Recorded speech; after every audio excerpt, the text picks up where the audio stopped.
Hi there, it's Kevin Jans. I'm one of the former contracting officers on the Skyway acquisition team, and I'm here at a beautiful sunset in the mountains of Georgia. No, just kidding. This is a picture I took. I like to share pictures of places that I've been. So here we go.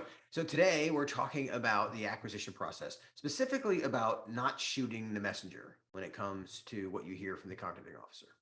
Well, why is that? Why do I say that? Well, the acquisition strategy that the contracting officer puts out is a result of a process. Okay, well, that's a nice sentence, but what does that mean exactly? So the acquisition strategy is how.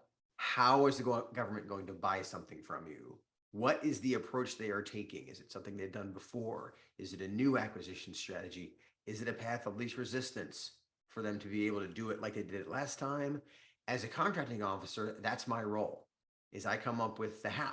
How are we going to buy this? We talked about in the economic decider is the one that funds the acquisition. The customer is the one that has the need, and the contracting officer is the one who decides how.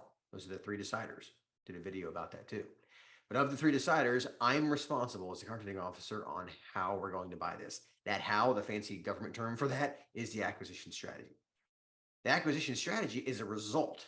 A result of what? Well, it's a result of history, a result of market research. It's a result of what the customer told me they'd like to try. It's a result of what I've done before.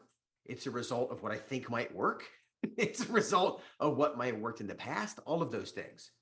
Some of those, many of those, are influenceable, if that's a word, by industry, specifically designed, the FAR is specifically designed for getting feedback from industry on what acquisition strategy could I use, what one would work, what one could work in this situation.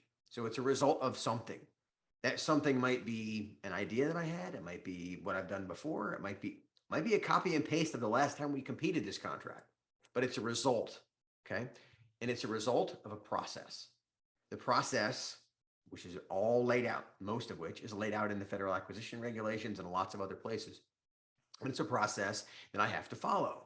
I can't just say, I'm going to do it this way because I feel like it. There's a determination of what's the appropriate process based on what's in regulation. And there's also a decision or series of decisions over what process I should use. So this process of, are we going to put this on a multiple award IDIQ contract? Are we going to use a SBIR? Are we going to use an 8A? Are we going to use a sole source? Are we going to use a letter contract? The idea, keep going. I can keep going with the list. You get the idea.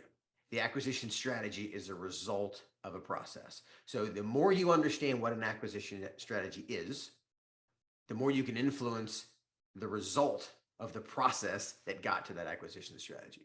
And that's why it's so important to understand what could the contracting officer do? What strategy could they use? Our whole business is built on that idea, as is most of our podcast. We have podcast episode number 381 specifically talks to this idea of where does the RFP come from? Why was an RFP the acquisition strategy we chose? That's the kind of stuff we talk about in this podcast. And if you need more help understanding how this process works, how it works for your particular situation, how could the contracting officer buy? How should the contracting officer buy? Do they know what the options are? Are they the best options for the situation? All of those things. Need help navigating those things? That's what we do. We're a bunch of former contracting officers. We're here to help you. Go to skywayacq.com to learn more. We'd love to hear from you. Have a great day.